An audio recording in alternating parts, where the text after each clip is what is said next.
السلام عليكم ورحمة الله وبركاته. أول ما نبدأ كلامنا نبدأ بسم الله والصلاة والسلام على رسول الله. اللهم صل وسلم وبارك عليه.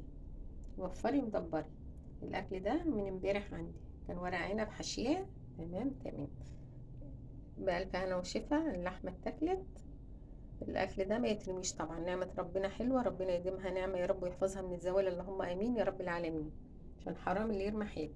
سخنت اهو النهاردة وهتحط اهو ويتاكل بألف هنا وشفا يا رب للي هياكل، اللهم امين يا رب العالمين.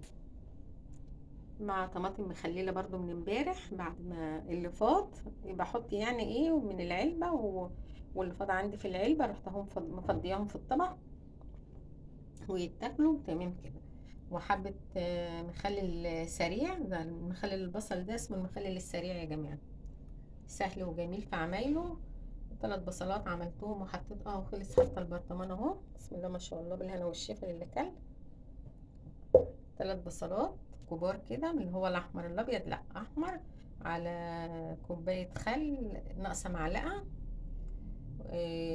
على معلقه ملح، على معلقه سكر، على ربع معلقه شطه عشان ما يبقاش حامي قوي يا جماعه اللي ياكله. وحطيته في البرطمان، وحطيت بقى قبل ما احط عليه الميه السخنه اللي بتغلي دي، حطيت عليه ايه كوبايه الا ربع، كوبايه الا معلقه خل، وحطيتها عليها وغليت ميه في البراد وحطيته عليه.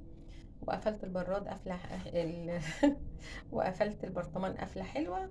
وبعد ساعه بالظبط طلعت منه واتاكل بالف هنا وشفا. ودول اللي اتبقى حطيتهم اهو، وبالف هنا وشفا يا رب للي هياكل.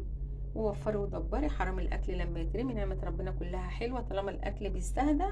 بنفضي طبعا من الحلل الكبيره اللي احنا كنا طابخين فيها في حلل صغيره شويه او في علب صاج بتاعه التلاجة، وبيسخن تاني يوم وزي الفل اهو، جميل وزي الفل.